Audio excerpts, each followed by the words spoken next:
Hey, sports card fans, it's John Wade Boggs fan. Hope you're all doing well. For the last 3 years, I've done a set of videos in which I show off my top 50 most valuable vintage cards in my collection. And as I was preparing to do another set of videos for this year, I noticed that there are some fellow YouTubers out there that were doing their top 100 most valuable cards in their collection.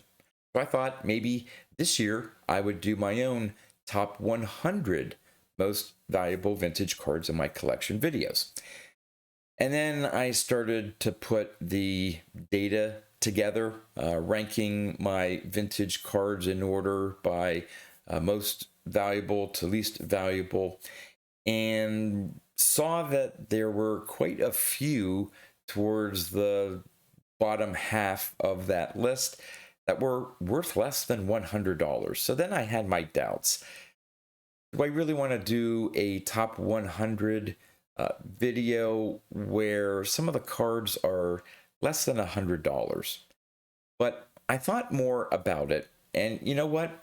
Those cards that maybe just fall under being worth $100, I still love the cards. They're great cards. They just happen to be not as valuable because of the grade that I bought them at, because they're the ones that fit into my budget.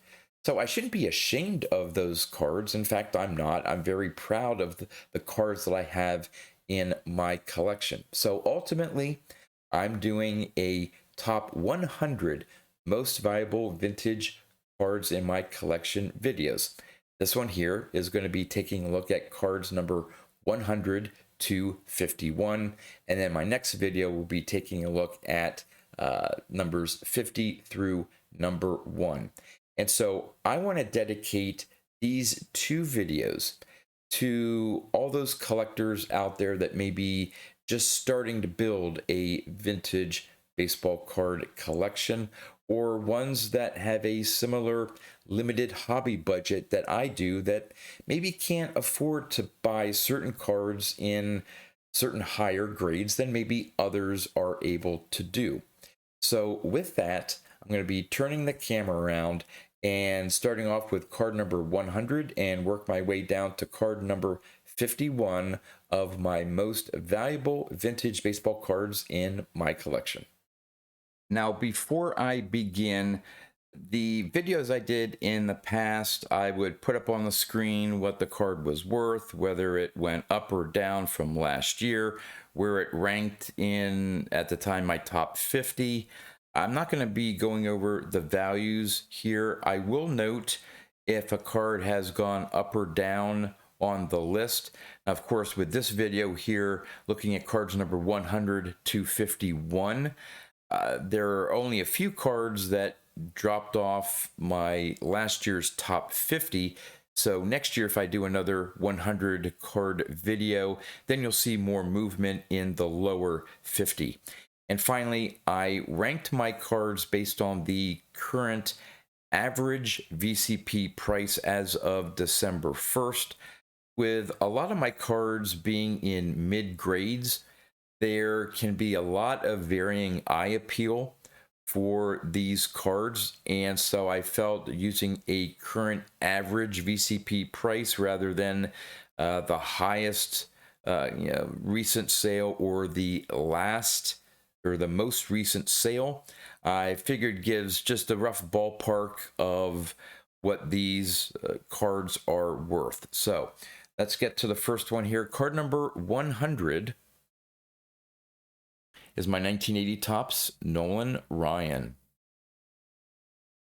Yeah, I'm not going to spend too much time going over these cards. I'm sure a lot of you have seen these cards before in various videos. So I don't want this video here to go too long, but here's card number 100. And of course, throughout this video, I'm going to try not to knock these stands over. At card number 99, my 1967 Topps Corey Yastrzemski. Love this card. Triple Crown season for him. Part of my Corey Yastrzemski playing days run. Put him back there. Next on the list at number 98 is card number 1 of the 74 set, the Hank Aaron all-time home run king card. Part of my Hank Aaron run.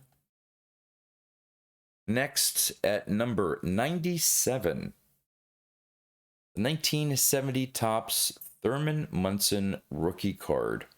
This was a national pickup a few years ago. And hopefully you'll see throughout these cards that I really tried for a nice, well-centered copy of a card, even though it is mid-grade, and trying to look for those little diamonds in the rough. To me, this looks nicer than a 5, but you know, it is a 5, whatever. Just happens to mean that this card is worth less than $100, but does not bother me. All right, at number 96.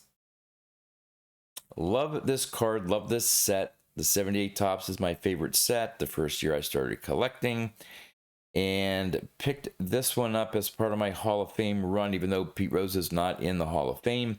I added him and a couple other players to the run that I wanted to do, and found this one at the time. It was fairly reasonable at a PSA 9, but it has since gone up in value from what I originally purchased it for.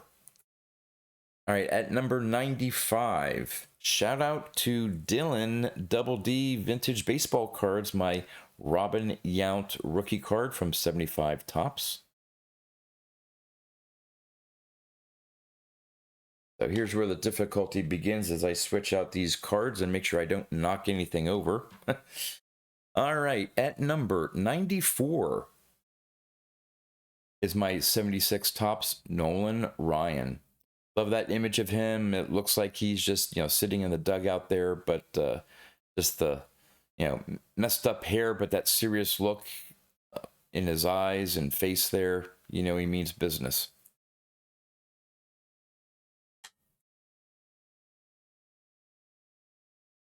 Now, next one, card number 93 is actually the most recent card that I've added to my vintage collection. And it's the 56 Topps Harmon Killebrew. This one happens to be the grayback version. Slowly working on completing his playing days run. Wasn't able to do it this year. One of my goals for next year is to be able to complete his playing days run.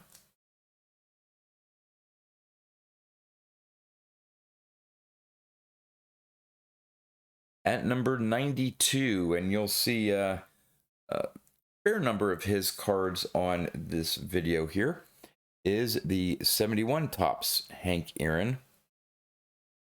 My goal for 71 Topps cards is to find one fairly well centered and not too much chipping. Really difficult to do in PSA 4 or 5 grades, but I think I did very well with this one. Get him there. Go.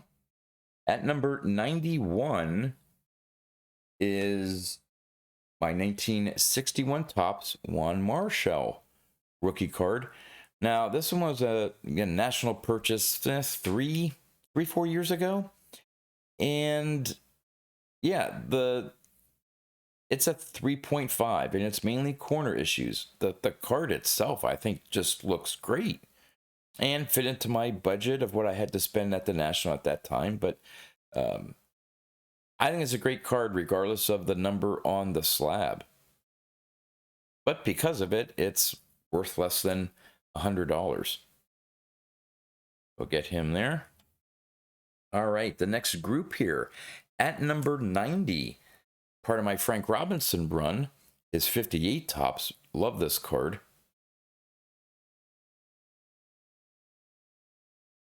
Let's see, we'll replace the Robin Yount here.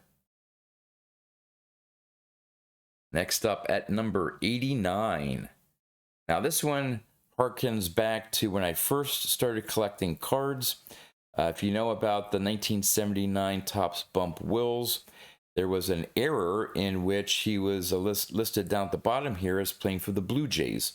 Well, this is the corrected version. Now, I had the error version as a kid, pulled it from a pack. It's not in that great condition. But because that card meant so much to me, it sort of really got me into collecting cards, knowing I had this error card. And so when I started building my vintage collection, wanted to get a really nice copy of both the error and the corrected, and I both in a PSA 9. But this one here, the corrected version, there's fewer of. So the population of the corrected version is lower than the population, at least in a PSA 9, of the error version. So that's why this one here shows up on my top 100. Normally a card that you wouldn't think showing up on someone's top 100 card list, but again, very proud to have that card in my collection because it has so much memories for me, just starting off collecting cards as a kid.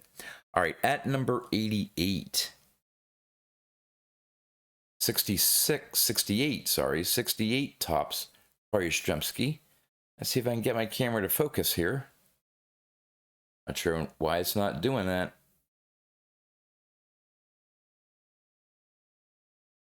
There we go. My goodness.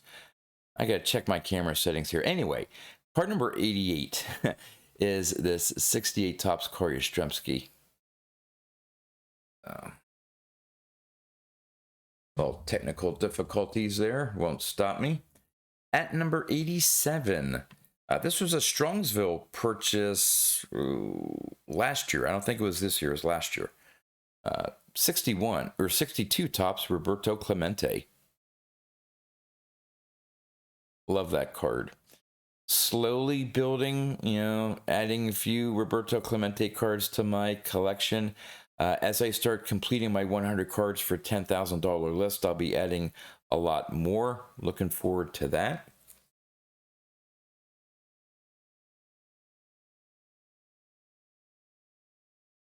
Next up at number 86. This one is a little surprising showing up on my top 100. It's the 1979 Topps Mike Schmidt. And the only reason why it's in my top 100 is it's in a PSA 9. Again, didn't pick it up for what it is worth now. I'm still in the cards that are worth just under $100. But for 79 Topps card, if I was buying it now, I would not be picking up a PSA 9 copy. But when I did, it was fairly reasonable and has just gone up in price. So let's see where we place the Juan Marichal. All right, at number 85, my 67 Topps Pete Rose. Again, mid-grade card, but great centering. Like the color, registration. A lot of these, if you look really close, it's going to be corners. And when you look at a card like this, I don't notice small little issues with the corners of cards. So these are perfect cards for my collection. And I think we're finally, nope, that was the last card that was worth just under $100. So now we're getting into the big boy cards here, ones that are worth at least $100. Coming in at number 84 is my 1958 Topps Stan Musial, his first Topps card. It is in a Beckett slab. Says it's an 8.5. I don't know. I'll find out what PSA thinks this grade is at some point when I cross it over. But yeah, love that card.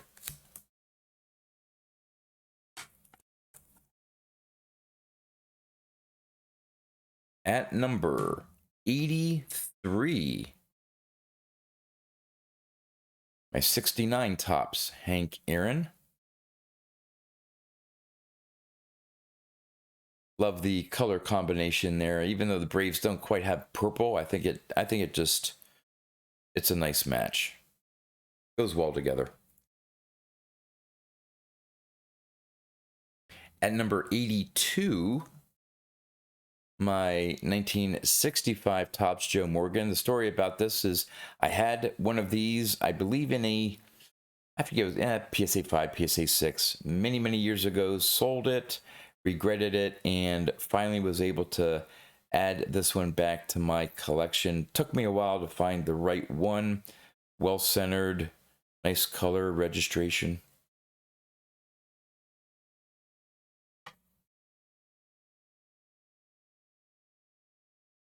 Squeeze him in there. There we go. And at number 81, my Willie McCovey rookie card. And again, it looks great for a number grade of a 4. And got a good deal on it. So I don't know. These numbers, they only mean what I can potentially afford, and these lower numbers mean I can afford great looking cards for not as much money as if that was a PSA 6. All right, at number 80, again, you're going to see a decent number of Hank Aaron cards. This is my 1966 Hank Aaron. Again, mid-grade, but great eye appeal.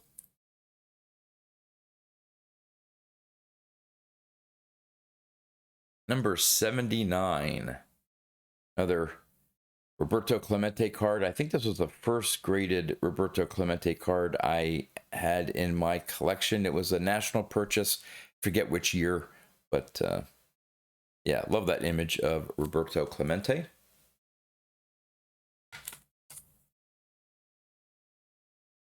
So far, I'm doing good, not knocking anything over here. All right, at number 78.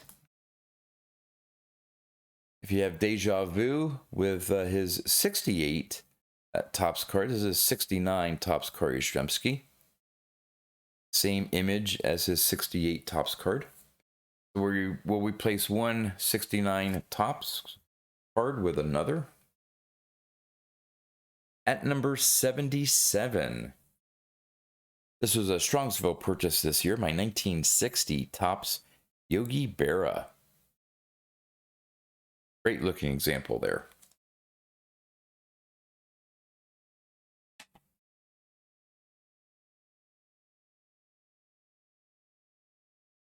All right, at number 76, another Hank Aaron card is 74.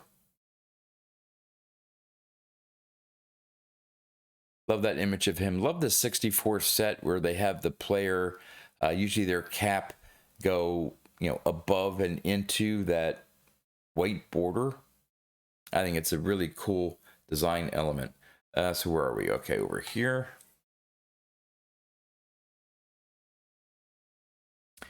And now we are at card number 75. My 61 Topps card Yastrzemski second year card. Love it, love it, love it.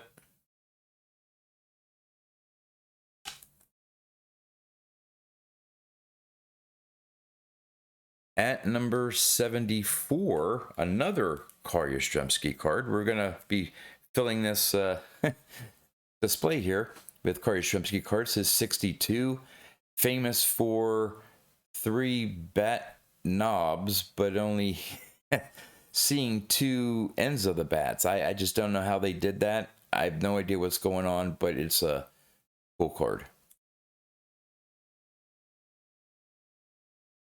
They got 3 Yastrzemski cards up there.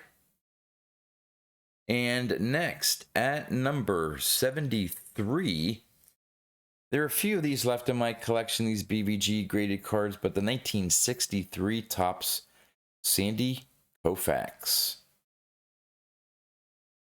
This is one I picked up at my LCS many, many years ago, and again, decided to send it into Beckett rather than PSA, but oh well, live and learn. All right, next on the list, card number 72 is the 72 Topps Nolan Ryan, one of my favorite Nolan Ryan cards. I splurged on this one. I based on how this is a pretty expensive Nolan Ryan card, and splurged a little bit in getting a 5. I was looking at 4s to try to save me some money, purely to save me some money, and just I didn't find a copy that I liked, and saw this one, loved it, loved the centering, color, registration, everything, and I said, you know what, this card's worth it. So I spent a little bit more than maybe I would have normally, but got a great copy.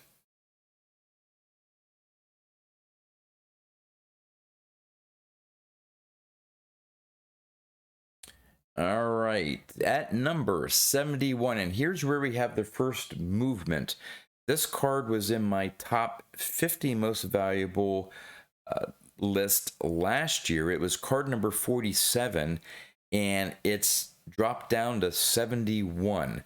So it dropped 24 spots on my list. I still love the card. Some of it has to do with some pickups from this year, but I think there's also been some softening in some of these cards. But again, love, love, love this card. The 52 Bowman. There we go, camera. 52 Bowman, Warren Spahn. It's sort of a new image, let's just say, for Warren Spahn. His 49 Bowman, his 50 Bowman, and his 51 Bowman all have the same sort of high leg kick pose. And then for 52, Bowman decided to go with a different pose, and really like this one. So let's see, where are we here? Yeah, it's after the Nolan Ryan. All right, card number 70. We're getting here toward the end. Another card, Yastrzemski, 1963. Love this card. Unfortunately, Topps loved this image so much they used it again in his 64 Topps card. Poor Kari Yastrzemski just couldn't catch a break with getting new and different images on his cards, but still love that card. All right, I'm going to see if I can start a new pile here. Getting pretty high. Well, we'll get this one up here. All right. Card number 69. The 71 Topps Thurman Munson. I remember making an offer on eBay for this one, and the guy was like, man, when I submitted, I thought it was going to be at least a 6. He was a little disappointed, but I gave him a fair offer for a 5 at the time, and he accepted it. And these are so hard to find, centered left to right. It's not perfect, but very little chipping. Love that image. And of course, the All-Star Rookie trophy. And let's see where we are here. 63, we're here. Okay. Almost lost my place. All right, now we're going to start another pile here. At number 68, we have the 1960 Hank Aaron. Again, a low number grade, but, you know, check out the eye appeal. Maybe the yellow could be a little bit darker, but I just think that's a very reasonable given the cost of higher graded copies. I think that's great.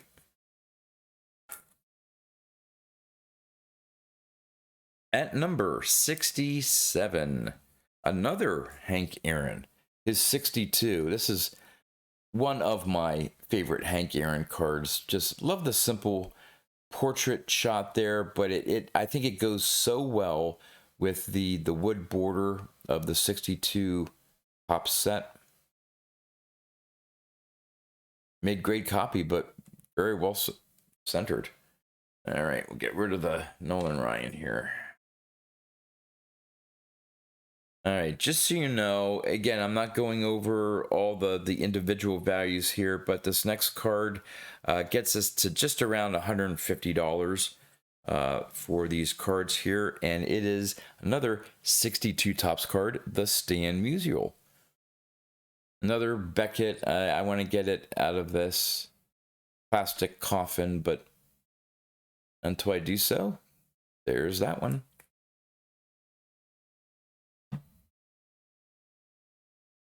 At number 65, my one and only 52 Topps card, the Bob Feller. It certainly has its issues, but it's all on the corners. Great looking card. And because it's a 2, it didn't break the bank. At number 64, oh, love this card. 69 Topps, Johnny Bench. Again, you have that All-Star Rookie Trophy, his first solo card. Just cool stance there. The uniform of the 60s Reds just has so many things going on for it. Happy to have that in my collection.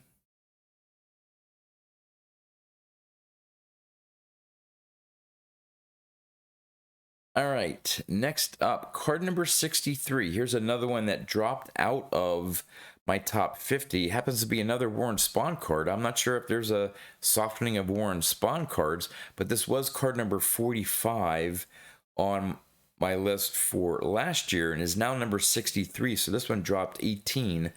But you gotta love this card. My goodness, the 53 Bowman, Warren Spahn. Oh, love it. Love it. All right. At number 62, another Hank Aaron. Is 68 Topps.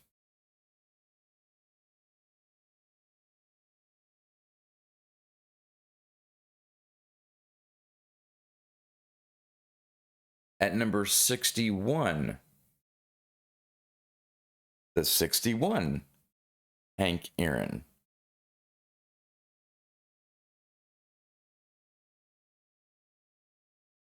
So again, lots of Kari Yastrzemski and Hank Aaron cards on this bottom 50 list here.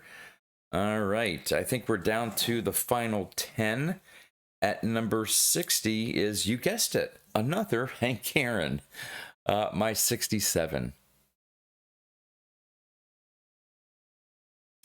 So blessed to have a complete Hank Aaron run. Of course, the big purchase for me this year was his rookie card. Still can't believe that I own his rookie card, but all right, the next one here, card number 59 is another one that dropped out of my top 50 from last year. It was number 50 and is at 59, so it dropped 9 spots. But the 58, Ted Williams. Again, a budget-friendly purchase with it being a 3, but love the centering. There's a faint crease, and looking at it here, you probably even can't tell where it is. So that's the perfect card for me.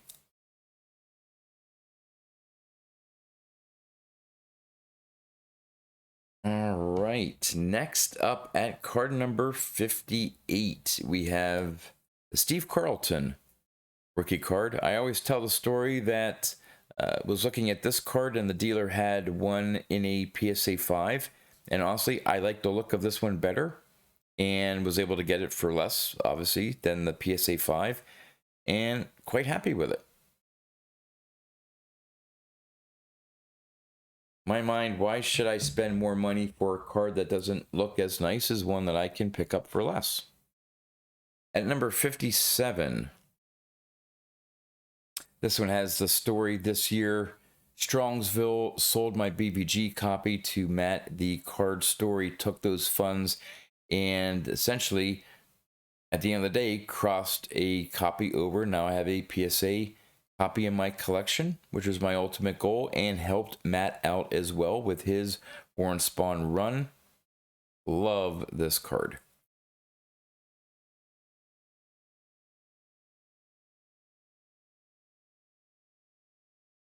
At number 56, yet another Hank Aaron.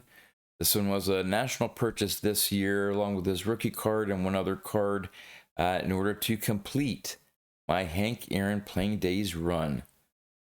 Oh, love the sharp color of this one. Again, I was looking at a PSA 5 copy and just didn't have the same centering as this PSA 4. And I chose the lower number grade because I like the eye appeal of this one better.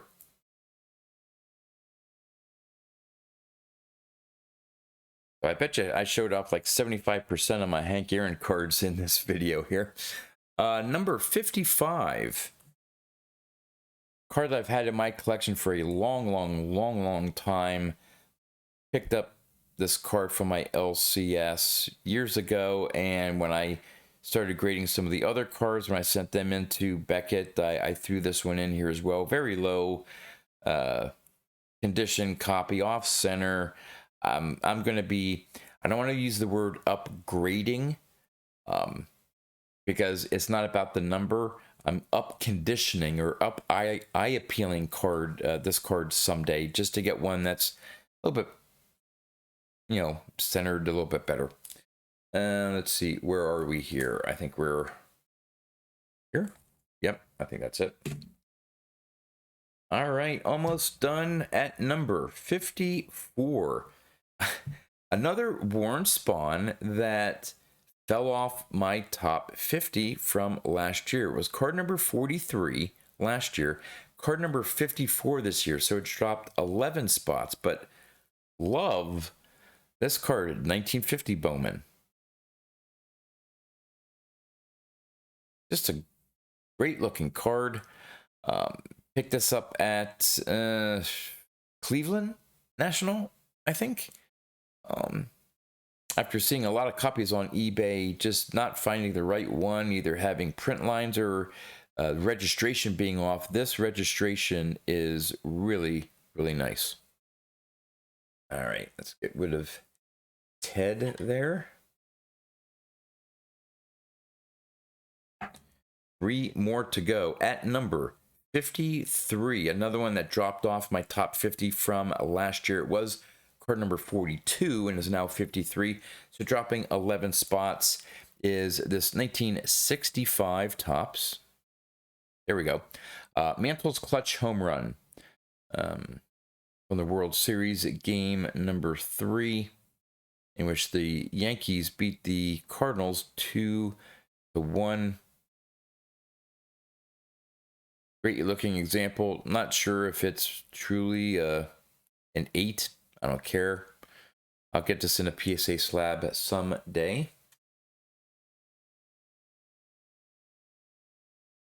And at number 52, another BVG slab card, the 1960 Topps Stan Musial. Love this card. This was, I think, maybe a 20. Ooh, because I think I bought this. Well, I don't know. This may have been an LCS purchase that I sent in for grading. I thought I may have bought this at like the 2019 National before I sort of knew better, but I think that was his 58 Topps. But anyway, the 1960 Topps Stan Musial. And at number 1, the last video for the last card for this video, if I can get Stan there, move him around, is yet another Hank Aaron. This was card number 49 on my top 50 last year, so it only dropped 2 spots to number 51. But a really nice example there of his 59. So we replace his 63 with the 59, and there you go. Cards number 100 through 51 of my 100 most valuable cards in my collection. Again, the next video is going to show off cards number 50 to number 1. We'd love to know in the comments what you think about these 50 cards in my collection. Again, they're not super valuable, but I think they're great looking cards, and I'm very proud to have them in my collection. And with that, that's all I have for you. So until next time, thanks for watching.